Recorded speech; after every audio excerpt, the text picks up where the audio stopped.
Hello dear friends, welcome to knowledge review classes. आप सभी को बता दूं, कस्तूरबा गांधी बालिका विद्यालय भर्ती जिसमें टीजीटी पीजीटी इन सभी की वैकेंसियां आई हैं। अगर आपने सुना होगा, अगर आपको थोड़ा बहुत पता है, कस्तूरबा गांधी में वैकेंसियां आती हैं किसकी? पीआरटी की वैकेंसी के बारे में सुना होगा आपने, ठीक है। और जूनियर की वैकेंसी के बारे में सुना होगा। लेकिन अभी जो पीजीटी की वैकेंसी आ रही है, अब पीजीटी की वैकेंसी है जिसमें सैलरी कितनी मिलेगी, चयन प्रक्रिया क्या है, अगर एग्ज़ाम इसमें नहीं हो रहा है तो इंटरव्यू भी नहीं हो रहा है तो क्यों नहीं हो रहा है, ये सारी चीज़ें वगैरह वगैरह आपके मन में डाउट होगा, उसको मैं क्लियर करूँगा।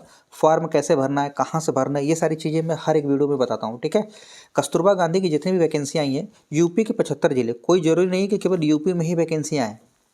ये जो वैकेंसियाँ हैं ना, अदर स्टेट में भी वैकेंसी आती है, झारखंड में भी आएगी, बिहार में भी आएगी, हर जगह वैकेंसियाँ आती है। ऐसा नहीं है केवल यूपी की। तो जो भी कैंडिडेट इस वीडियो को देख रहा है, आप किसी भी स्टेट से रहने वाले हो, किसी भी राज्य के हैं, इंडिया में आप कहीं से बिलोंग करते हैं, हर जगह वैकेंसियाँ आती हैं, ठीक है। और संविदा पर आ रही हैं। आपको पता है संविदा यानी नॉन परमानेंट जॉब है। अब हम बात करेंगे ये वैकेंसी आई कहाँ है। देखिए, सबसे पहले मैं बता दूँ, ये जो वैकेंसी आई है सुल्तानपुर में आई है, ठीक है। और एक चीज़ बहुत ध्यान से सुनिएगा, बच्चे लोग कमेंट्स करते हैं कि सर कहीं कहीं एक देख लेंगे, 1/2/2024 लिखा हुआ देख लेंगे इस नोटिस में। क्या होता क्या है कि इसी नोटिस को अपडेट नहीं करते लोग, चीज़ें करेक्शन तो करते नहीं है, इसमें जो चीज़ें लिखी रहती है वैसे की वैसे ही थोड़ा बहुत आगे चेंज करते हैं। तो जिससे बच्चे कन्फ्यूज हो जाते हैं, तुरंत ऊपर का देखेंगे, अरे 1/2/2024 का है, इसका मतलब पुरानी वैकेंसी बता रहे। ऐसा नहीं होता भाई, वैकेंसी हम नहीं बताते हैं। अगर ध्यान से पढ़ेंगे तो आपको सारी चीज़ें क्लियर हो जाएंगी। चलिए, अब ये सुल्तानपुर की वैकेंसी है जिसमें आपको अप्लाई करना है। लास्ट डेट क्या है, कैसे अप्लाई करना है, कब अप्लाई करना है, क्या क्या डॉक्यूमेंट्स लगाना है, वो मैं एक एक करके बताऊंगा। सबसे पहले सुन लीजिए कौन कौन सी पोस्ट है, पेमेंट्स कितनी है, कितनी एज है। अगर प्रधानाचार्य की बात करूँ तो अगर इसमें आपकी ज्वाइनिंग होती है तो 30,000 सैलरी मिलेगी और 30 से 35 साल आपकी उम्र होनी चाहिए, ठीक है।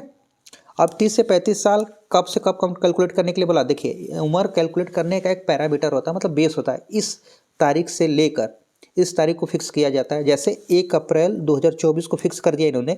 अब इस दिन आप 24 साल के हो जाने चाहिए, सॉरी 30 साल के हो जाने चाहिए। उसके बाद 45 साल से अधिक नहीं होने चाहिए, ठीक। अब देखिए, पीजीटी हिंदी की वैकेंसी, अंग्रेजी, गणित, जीव विज्ञान, रसायन विज्ञान, भौतिक विज्ञान, कंप्यूटर असिस्टेंट लैब अधीक्षक, लिपिक, केयर टेकर, रसोई, चपरासी, चौकीदार, इन सभी की वैकेंसी आई हुई है। अब बच्चे कमेंट्स करते हैं कि सर मेरा ये क्वालिफिकेशन है, सर मेरा ये क्वालिफिकेशन है। उनको मैं यही कहना चाहूँगा, इस वीडियो को मैं टेलीग्राम पर अपलोड कर दिया हूँ, उस वीडियो को डाउनलोड करके देखिए उसमें, क्योंकि सारी चीज़ें एक एक करके डिटेल से बताना पॉसिबल नहीं है। अगर मैं पूरा डिटेल से बताऊंगा तो आप वीडियो देखेंगे नहीं। सबसे बड़ी बात क्या है कि वीडियो तभी बनाई जाती है अगर आप उस पर इंटरेस्ट दे तो। अगर मैं वीडियो लंबा कर दूं, आप देखेंगे नहीं, तो फिर मतलब क्या है, मेरा भी समय जाएगा और बच्चों को बोरिंग लगेगा। इसीलिए मैं बोल रहा हूँ, पीडीएफ है, इसको देखिए। अगर मान ले, अगर बच्चों ने कमेंट्स किया कि इस पर वीडियो बनाइए, तो मैं वीडियो बनाऊंगा उन्हीं के लिए, ठीक है। अगर अब ठीक है, अब देखिए एक एक करके क्वालिफिकेशन दिया है ना, सबका पीजी होना चाहिए। अब देखिए, एक चीज़ मैं बताना चाहूँगा, जो आपका एकेडमिक कैलकुलेट किया जाएगा, ये देख रहे हैं आप, ये पैरामीटर हाई स्कूल का परीक्षा। देखिए, हाई स्कूल का कैसे कैलकुलेट किया जाएगा, परीक्षा में प्राप्तांक का मतलब आप परीक्षा में अपने हाई स्कूल में जितना पाया उसका 10% लिया जाएगा, इंटरमीडिएट में 10%, ग्रेजुएशन का 20%, अगर पास ना माना पीजी किया उसका 20%। उसके बाद अगर देखा जाए तो मान लो आपने बीएड किया है, ठीक है, कुछ भी किया है, तो उसका 30%, ठीक। अब इन सभी को एक चीज़ मैं बताना चाहूँगा। अब ये तो फार्म हो गया, अब ये है फार्म जिसको आपको प्रिंट आउट निकाल कर भरना है। कहाँ का है? सुल्तानपुर का। इस फार्म को निकालिए फटाफट और भरिए। इसमें क्या क्या डॉक्यूमेंट्स लगाने हैं, देख रहे, हाई स्कूल, इंटरमीडिएट, स्नातक, परास्नातक, ये सब चीज़ें आपको संलग्न करनी है और कर इनके बताए हुए एड्रेस पर आपको भेजना है। एक चीज़ मैं बताना चाहूँगा आपको, कुछ चीज़ें ऐसी हैं जिसको आप पढ़ेंगे तभी समझ में आएगा। जैसे क्या, देखें, अब जो मैं बताने वाला हूँ वो ध्यान सुनिएगा। कहाँ आपको फॉर्म भेजना, देखिए यहाँ पर एड्रेस लिखा है क्या, ध्यान सुनिएगा ताकि आपको कोई प्रॉब्लम ना हो, ठीक है। देखिए यहाँ से, कार्यालय जिला बेसिक शिक्षा अधिकारी, विवेक नगर, सुल्तानपुर, पिन कोड एडना, शाम के 5 बजे, यानी 20/1/2025, 20 तारीख से पहले आपका फॉर्म पहुँच जाना चाहिए। अभी आपके पास 6 दिन का समय है। अगर आप वाकई सीरियस कैंडिडेट हैं तो आप फॉर्म को भर दीजिएगा। इसमें केवल महिला, फीमेल कैंडिडेट ही अप्लाई कर सकती हैं। अगर मेल कैंडिडेट इस वीडियो को देख रहे हैं तो वो उनके रिलेटिव्स, भाई बहन या फिर उनकी वाइफ या कोई भी हो, जो जिससे वो बोलते हैं ना, जिनको लगता हो कि हम इन्हें शेयर कर देंगे तो इससे बेनिफिट होगा उनका। और कहते हैं ना, कर भला सो हो भला, ये फैक्ट है।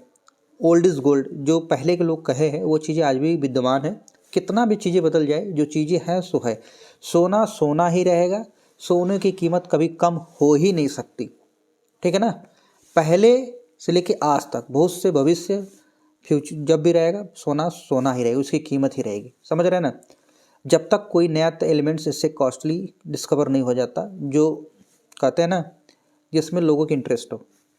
तो मैं कहना क्या चाहता हूँ, मैं यही बता रहा हूँ कि ये देखिए, अब चीज़ों को मैं बता दिया, सारे लोगों को शेयर करिए फटाफट और चीज़ों को अच्छे से समझिए, ठीक है। इसके अलावा कोई डाउट्स हो तो कमेंट करके पूछ लीजिएगा। एक चीज़ और मैं बताना चाहूँगा, इसमें स्पीड पोस्ट के माध्यम से भेजना है या फिर रजिस्ट्री के द्वारा भेजिएगा। 3 लिफाफे लीजिएगा, 3 लिफाफे में 2 लिफाफे में अपना नाम उस पर लिखिएगा। उसके बाद आप नाम लिखने के बाद 42 रुपये का टिकट उस दोनों पर लगा दीजिए। तीसरा लिफाफा लीजिए जिसमें दोनों लिफाफे जिस पर नाम लिखा रहेगा उसको उसमें डाल दीजिएगा। साथ में जो डॉक्यूमेंट्स मांगा है, आधार कार्ड, जो भी जितना भी डॉक्यूमेंट्स मांगेगा उसकी फ़ोटोकॉपी, उस पर आपकी साइन होनी चाहिए, लगा कर अटैच करके इनके बताए हुए एड्रेस पर भेज दीजिएगा। अब इनकी मेरिट निकालेंगे, उस मेरिट में आपका अगर चयन होता है तो आपको डॉक्यूमेंट्स वेरिफिकेशन के लिए जाना होगा, ठीक है। इतनी जानकारी थी, मिलते हैं नेक्स्ट वीडियो में। अपना ध्यान रखिए, स्वस्थ रहिए, मस्त रहिए और सही कामों में व्यस्त रहिएगा। धन्यवाद।